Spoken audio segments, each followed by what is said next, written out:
iPads and other devices are called tablets because they belong on tables.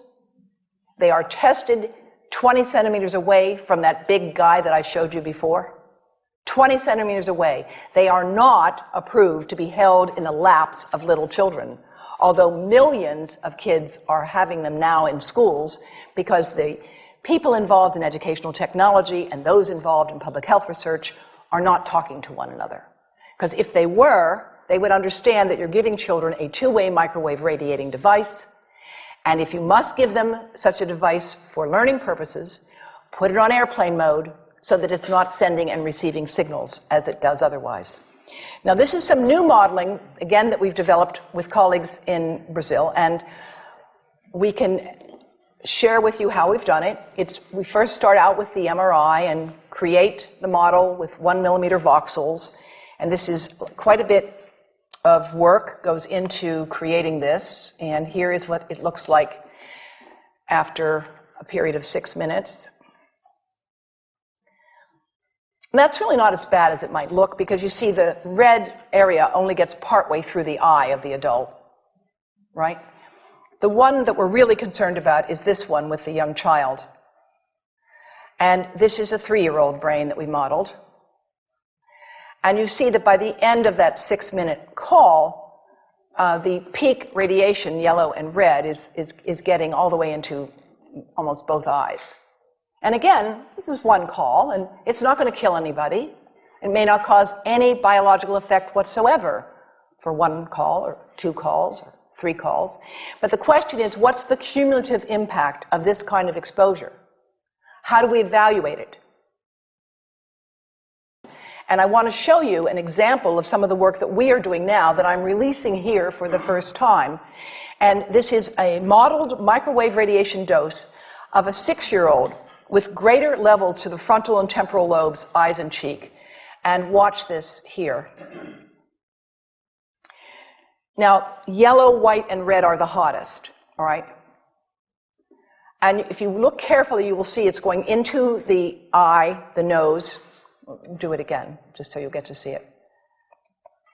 And partly into the brainstem.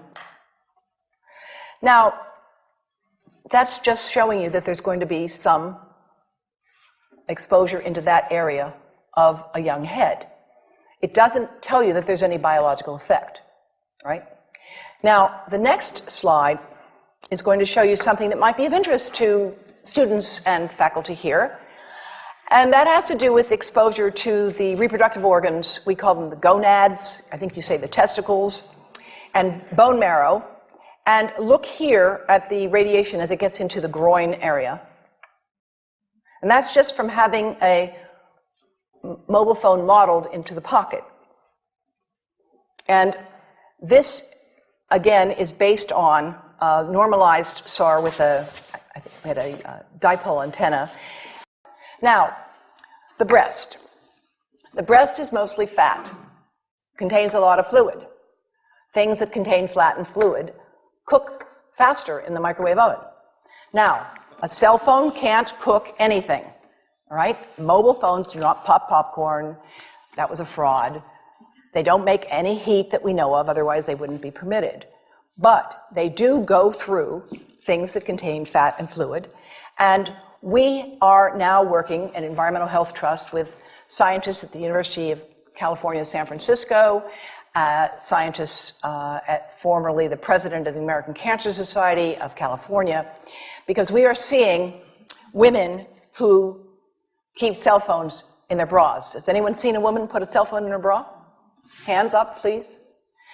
Please tell them you've heard now why they shouldn't do that. And here I want to show you our first case report from 2009, and we now have many more. This was a Chinese-American woman who used her cell phone 4 hours a day in her bra for 10 years while she was driving. Now, and you drive with a phone on your body. The phone is smart. It's going to go from one tower to another, and it's going to say, here I am, where are you, here I am. And it's going to be going to max power each time it moves from one cell tower to another.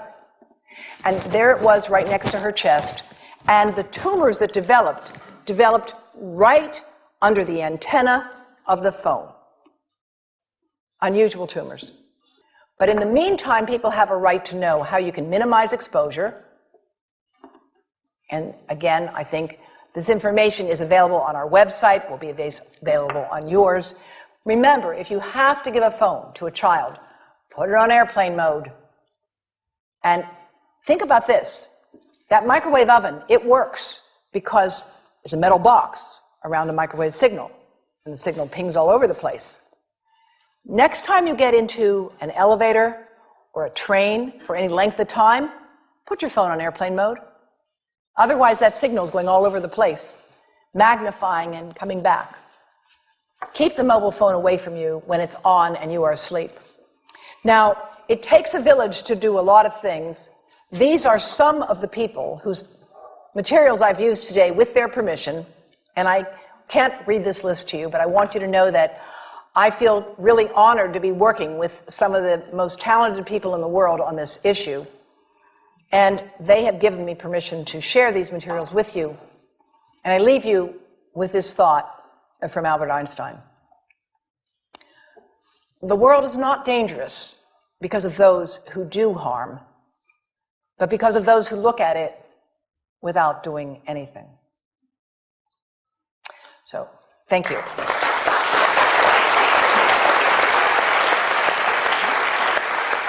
Thank you.